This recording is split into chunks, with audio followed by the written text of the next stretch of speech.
RTC బస్సును అపహరించిన ఓ వ్యక్తి పోలీసులను ముప్పు తిప్పలు పెట్టాడు. ఒకటి కాదు రెండు కాదు 18 కిలోమీటర్లు పరుగులు పెట్టించాడు. సినిమా సీన్ తరహాలో జరిగిన ఈ చోరీ చేంజింగ్ సీన్ ఎక్కడో కాదు, తెలంగాణలోని జగిత్యాల జిల్లాలో జరిగింది.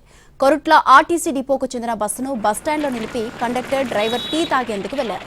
ఆ సమయంలోనే బస్సును ఎత్తుకెళ్లాడు గుర్తు తెలియని వ్యక్తి. అడ్డు వచ్చిన వాహనాలను ఢీకొంటూ బీభత్సం సృష్టించాడు. బస్సును నిజామాబాద్ వైపు తీసుకెళ్లాడు. ఆ బస్సును పట్టుకునేందుకు పోలీసులు, ఆర్టీసీ ఉద్యోగులు అష్ట కష్టాలు పడ్డారు.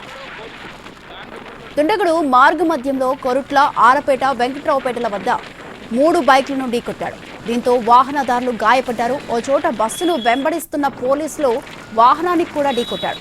మెట్పల్లిలో రోడ్డుపై ప్రైవేట్ పాఠశాల బస్సులో విద్యార్థులను ఎక్కిస్తుండగా దుండగుడు ఆర్టీసీ బస్సును పక్క నుంచే తీసుకెళ్లాడు.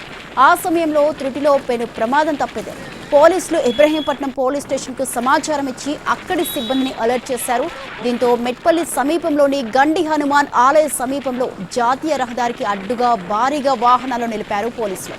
బస్సు ముందుకెళ్లే దారి లేకుండా అడ్డగించారు. దీంతో దుండగుడు బస్సును పక్కనున్న చెట్టుకు ఢీకొట్టి ఆపేశారు.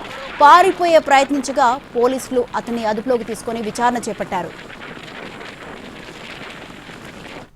కోరుట్ల నుంచి ఒక ఆర్టీసీ బస్సును ఒక వ్యక్తి తీసుకొని అతి వేగంగా వచ్చిన వెహికల్ అన్నింటినీ గుద్దుకుంటూ వస్తున్నాడని చెప్పేసి మాకు కతలాపూర్ ఎస్ఐ గారు ఇన్ఫార్మ్ చేయగా మేము మా స్టాఫ్ అందరం కూడా బెట్పల్లి పోలీస్ స్టేషన్ ముందు ఈ యొక్క ఆర్టీసీ బస్సును ఐడెంటిఫై చేసి ఆపే ప్రయత్నం చేసినాము.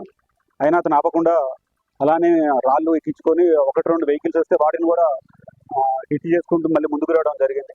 నేను, ఇబ్రహీంపట్నం ఎస్ఐ, మిగతా ఎస్ఐలు, స్టాఫ్ అందరం కూడా వెంటనే ఆ యొక్క బస్సుని చేంజ్ చేసుకుంటూ ఈ మన గండి హనుమాన్ల దగ్గర ఇక్కడ ఒక ట్రాక్టరు, ఒక టిప్పర్ సహాయంతో వాటిని రోడ్డుకి అడ్డం పెట్టించేసి అతను ఆపే ప్రయత్నం చేసి అతను పారిపోవడం జరిగింది.